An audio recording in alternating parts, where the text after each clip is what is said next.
All right, brother. Ready. Alrighty.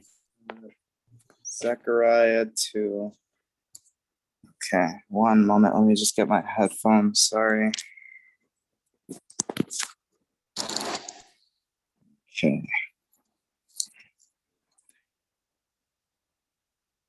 Alrighty. Zechariah 2, verse 1. And I lifted up my eyes and looked and saw a man with a measuring line in his hand. And I said, "Where are you going?" And he said to me, "To measure Jerusalem, to see what is its width and what is its length." And see, the messenger who was speaking to me was going out, and another messenger was coming out to meet him. And he said to him, "Run, speak to this young man, saying, Jerusalem is to remain unwalled, because of the many men and livestock in it. For I myself am to her, declares Yahuwah, a wall of fire all around, and for esteem I am in her midst. Oh, and flee from the land of the north, declares Yahuwah. For I have scattered you like the four winds of the heavens, declares Yahuwah.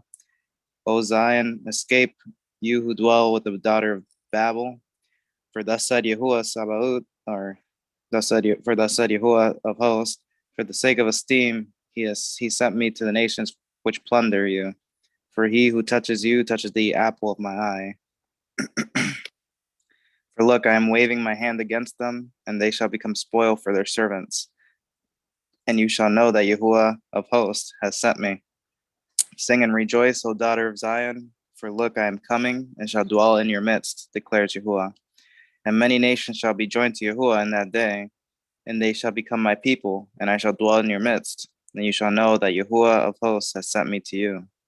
And Yahuwah shall inherit Yehudah, his portion in the set apart land, and he shall again choose Jerusalem. Hush all flesh before Yahuwah, for he has roused himself out of his set apart dwelling. Okay. So did you want me to just keep reading, or do you want to mention anything before I move on? No, you can keep going, bro. I think there's nothing I can think of to mention there. Okay. Alrighty. Zechariah 3, verse 1. And he showed me Yahusha, the high priest, standing before the messenger of Yahuwah, and Satan standing at his right hand to be an adversary to him. And Yahuwah said to Satan, Yahuwah rebuke you, Satan. Yahuwah, who has chosen Jerusalem, rebuke you. Is this not a brand plucked from the fire? And Yahusha was dressed in filthy garments and was standing before the messenger. And he answered and spoke to those who stood before him, saying, Remove the filthy garments from him. And to him he said, See, I have removed your guilt from you, and shall put costly robes on you. And I said, Let them put a clean turban on his head. Then they put a clean turban on his head, and they put garments on him. And the messenger of Yahuwah stood by. And the messenger of Yahuwah witnessed to Yahusha, saying, Thus said Yahuwah of hosts, If you walk in my ways, and if you guard my duty, then you shall also rule my house, and also guard my courts, and I shall give you access among these standing here. Now listen, Yahusha the high priest, you and your companions who sit before you, for they are men of symbol. For look, I am bringing forth my servant, the branch. See the stone which I have put before Yahusha. On one stone are 7 eyes. See, I am engraving its inscription, declares Yahuwah Yahuwah of hosts. And I shall remove the guilt of that land in one day. In that day, declares Yahuwah of hosts, you shall invite one another under the vine and under the fig tree. Yeah, sorry, I'm so used to saying Yahuwah Sabaoth. I don't know, but yeah, okay. And did you want to speak of anything on chapter 3, or should I just go on to chapter 4?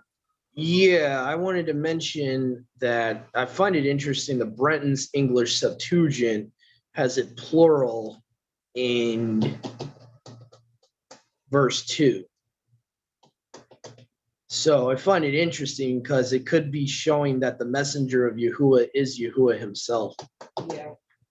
So it says, I guess in the Hebrew it would be, and Yahuwah said to the devil, Yahuwah rebuke you, O devil, even Yahuwah that has chosen Jerusalem rebuke you. Behold, is not this as a brand plucked from the fire? So I find it interesting that if it indeed was originally plural for kurios there, that'd be kind of interesting. So and then also I find it interesting that Breton decides to put Jesus in verse 3 when referring to Yahusha, the son of Jehozadak. So I guess they don't want you to know the real name of the Messiah. That's why they're doing that. So it's kind of interesting because this is not even referring to the Messiah here. This is referring to Yahusha, son of Jehozadak, and he inserts the English Jesus there. So it's kind of interesting. And I also wanted to mention one more thing in verse 8 here. If you look at the targums of the prophets, instead of the branch, it just verbatimly says the Messiah. So the writers of the targums would understand Zechariah 3:8 is referring to a future Messiah that would be called the branch. So just find that interesting. So that's it. Go ahead, Brother Ray. Yeah, I was just gonna say that I always believed, I believe that the messenger of Yahuwah is Yahuwah himself. So I think that's pretty interesting that the Breton has that. Because usually I try to show people, like, if you can see that the messenger of Yahuwah is one with Yahuwah, even though Yahuwah speaks of him like someone else, then I feel like once you get to the Gospels, it won't be so far-fetched for you to believe. Some people really struggle with believing Yahusha is Yahuwah because Yahusha speaks of the Father like someone else. But I feel like if you just read from the Torah, the writings of prophets, and you understand that about the messenger of Yahuwah, I feel like it's easier for people to finally receive that the Yahusha is Yahuwah. But I know it's really hard for some people. Yeah. Usually it's because we don't realize that that's referring to not a regular angel. I remember in my upbringing, I used to just preconceived bias. I would just think, oh, that's just talking about a messenger. And I would never put two and two together. Yeah. Yeah, agreed. So do you want me to just keep reading? Or was there more? Yeah, you're good, bro. You're too, bro. You can continue. Okay. Zechariah chapter 4, verse 1.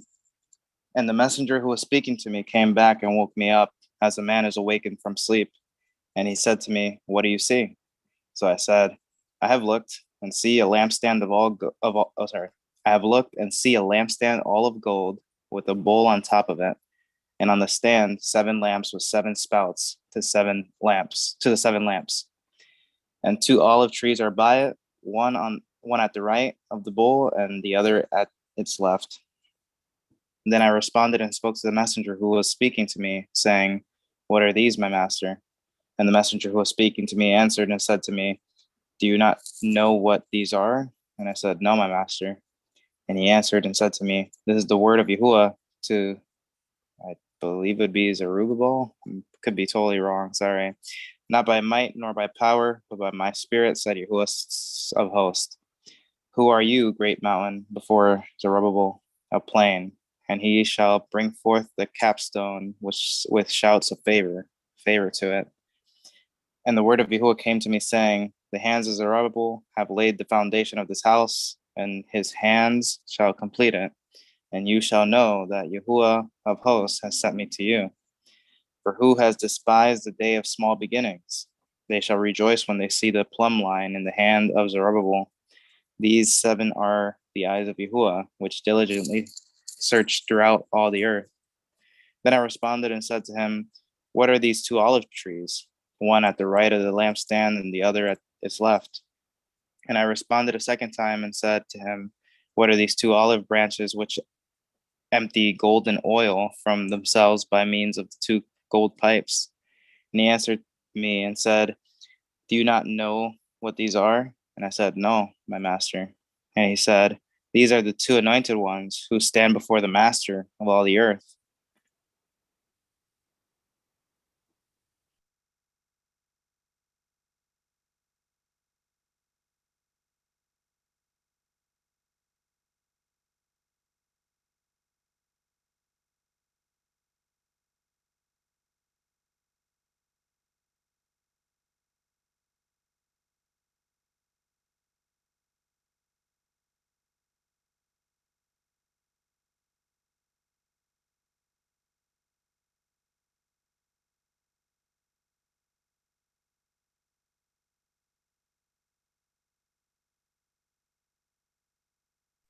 Okay, so pretty much this parallels, just thought I would mention, Zechariah 4 parallels with Revelations 11. So when you're trying to figure out the two witnesses, you always, in prophecy, always want to use all accounts together. You never want to look at one isolated account of prophecy, which I find it interesting in Aramaic New Testament, when Peter warns us of how to interpret prophecy. Where is it, Mom? Is it 2 Peter 1:27 or something like that?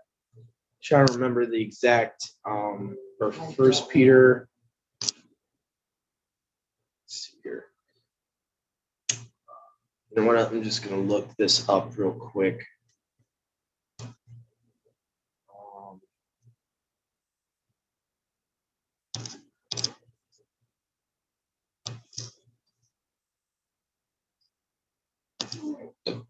Excuse me. I know the phrase too. No prophecy of Scripture is private interpretation. Here we go. 2 Peter 1, verse 20 to 21. All right, so it says here in the Aramaic, here it says, while you first know this, no prophecy is its own exposition of the Scriptures, meaning you can't use one prophecy of end times, one isolated account of the end times to interpret all the events of end times. So what Kappa is referring to here is the idea that you have to take each book together. So example, you cannot figure out all the end times events just by Revelations. You have to read Revelations, you have to read Joel, you have to read Amos, you have to read Habakkuk, Haggai, Daniel. Am I missing any here? Ezekiel. All these together give us a better picture of what the proper interpretation of end times prophecy is. And the reason being, in the next verse, explains why one scripture cannot be of its own exposition of prophecy. The prophecy came not by the will of man, but in ancient times.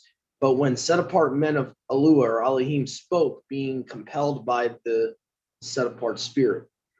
So Yahuwah's Ruach is what's inspiring these men, all these different prophets, to write these books.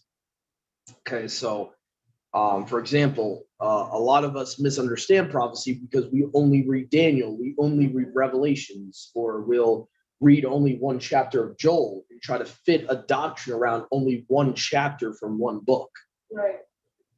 So that's what Kappa was warning us about. So again, that's how you interpret prophecy. For example, so we've just read about, Brother Ray just read about Zechariah 4 with the two witnesses.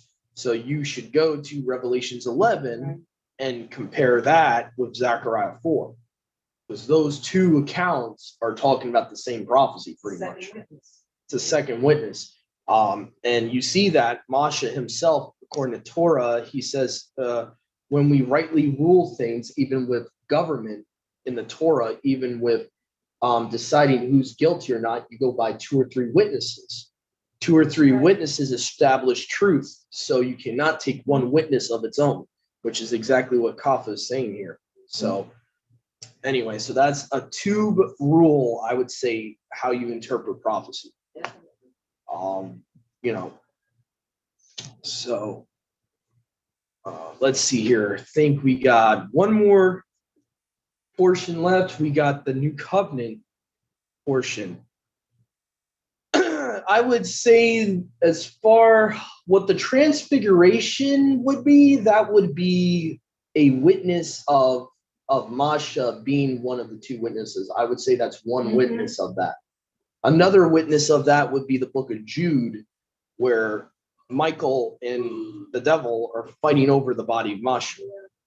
And that's actually another proof to show that the devil is a real being.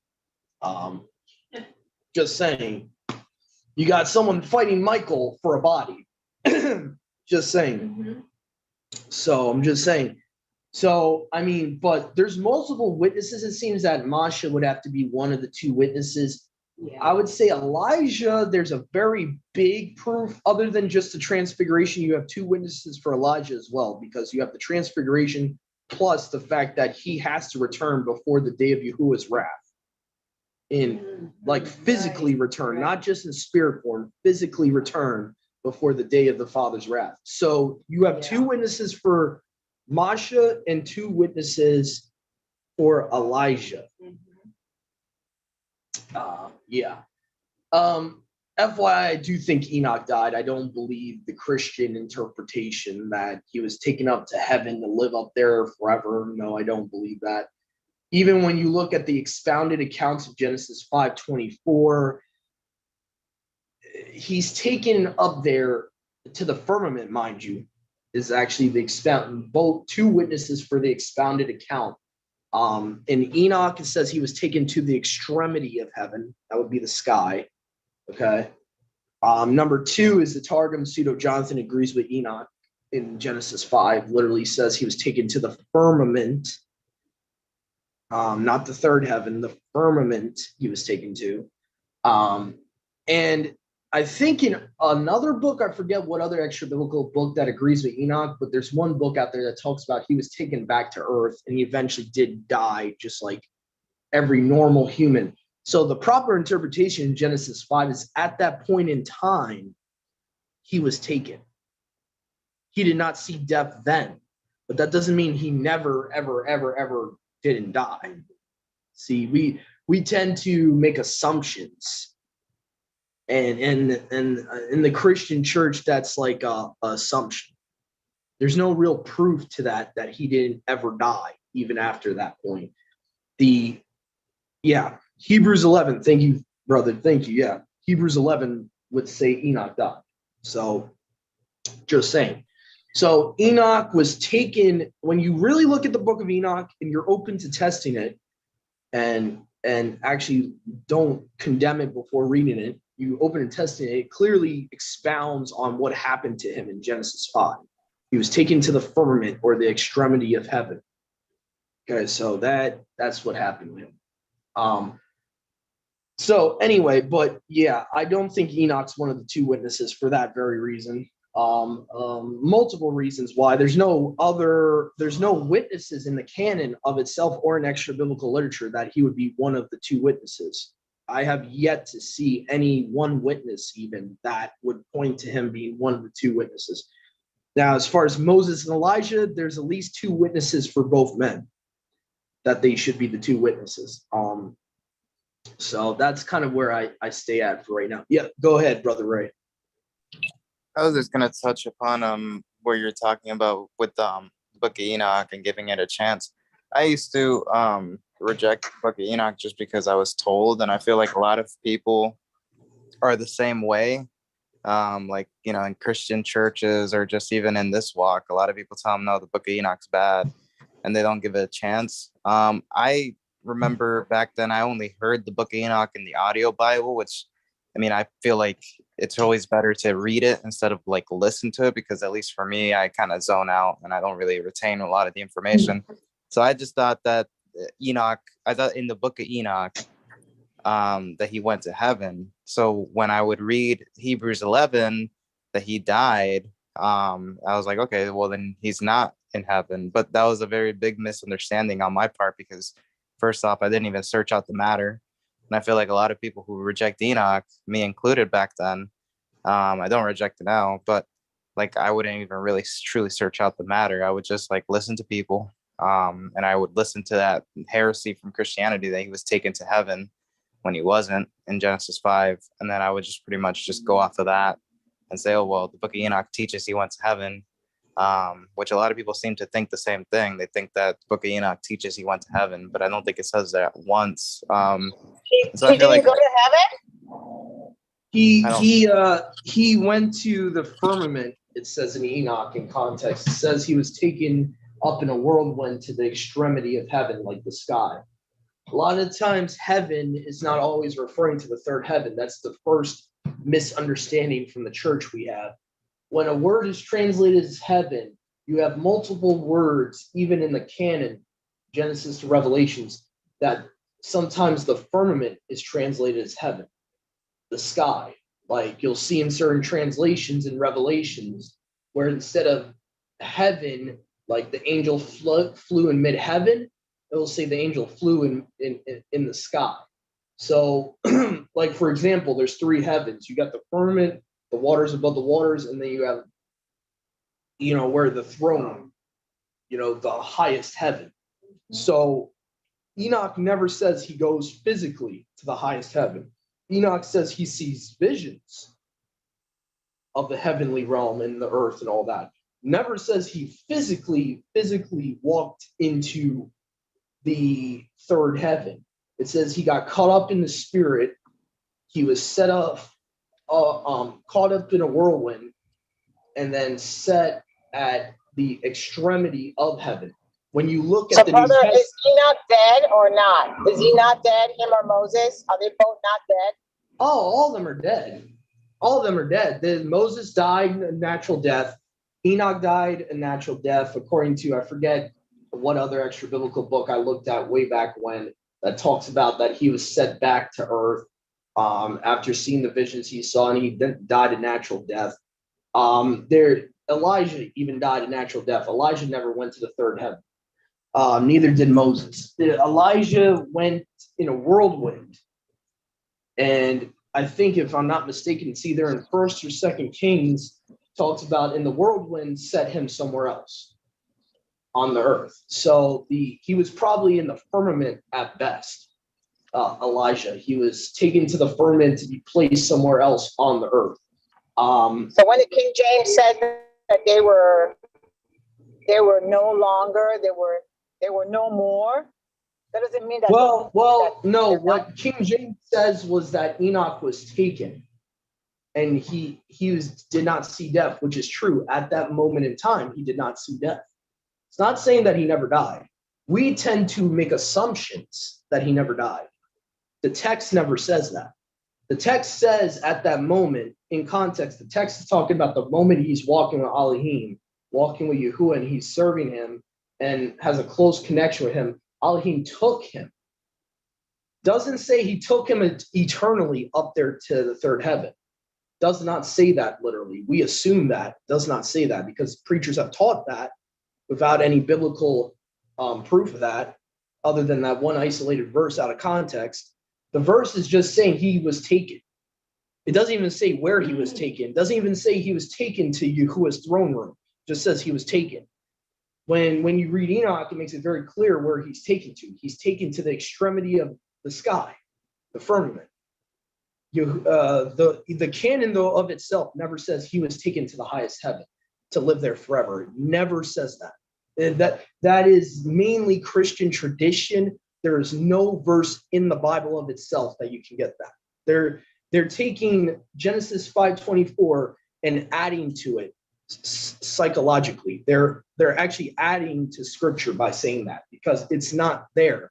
It's just saying he was taken. It stops after it says he was taken. Doesn't tell you where he was taken.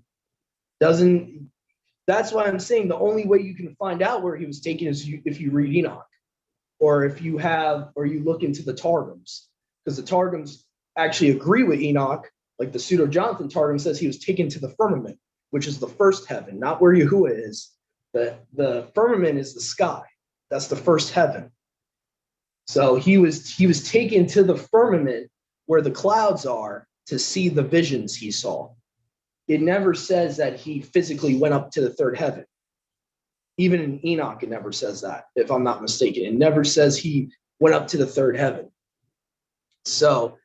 He even gets, and like I said, there's other extra biblical accounts that says after he saw what he saw in the sky or the firmament, he was taken back down to earth. He died a natural death. He's not up there with Yahushua. And if we believe that he's up there with Yahushua, then you have a contradiction in the New Testament. The New Testament says no one has ascended into the highest heaven, in context, except the Son of Man. No mortal human being has gone up to the highest heaven other than Yahushua. Yahushua is the only one up there.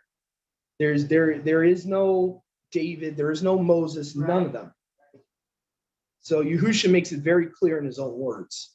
So what's happened is our Christian tradition has caused us to accept something that would contradict the New Testament even. And that's why we got to take in context what the verse is literally word for word saying.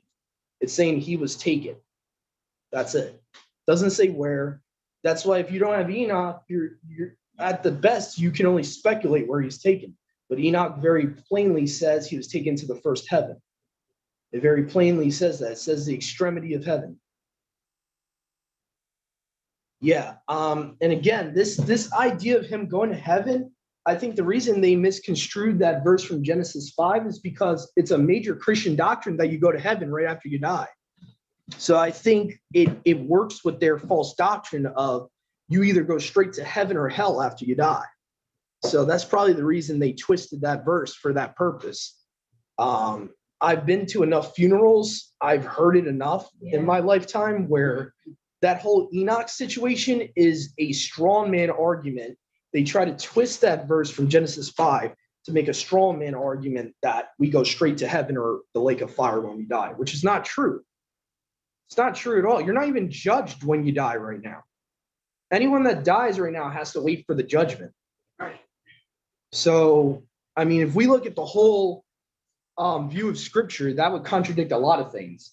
If you actually took Enoch to the third heaven to be there forever, to completely be there forever and still there now, that would contradict everyone else. That would make him somehow more special than Noah, more special than Moses. Like, doesn't make any sense. He was not perfect. He was still a mortal man. He was still a fallible mortal man. Just because he was very righteous doesn't mean he earned the opportunity. He earned the right to go straight to heaven and not die and be up there forever. So that's all I'm trying to say is that's mainly a church tradition. It's not in scripture. It's based on a misunderstanding of Genesis 5:24. But anyway, I think what I'm going to do just to save time, guys, I'll read Matthew 14 for us. So we're going to start a whole new recording here. And let's see here. So stop the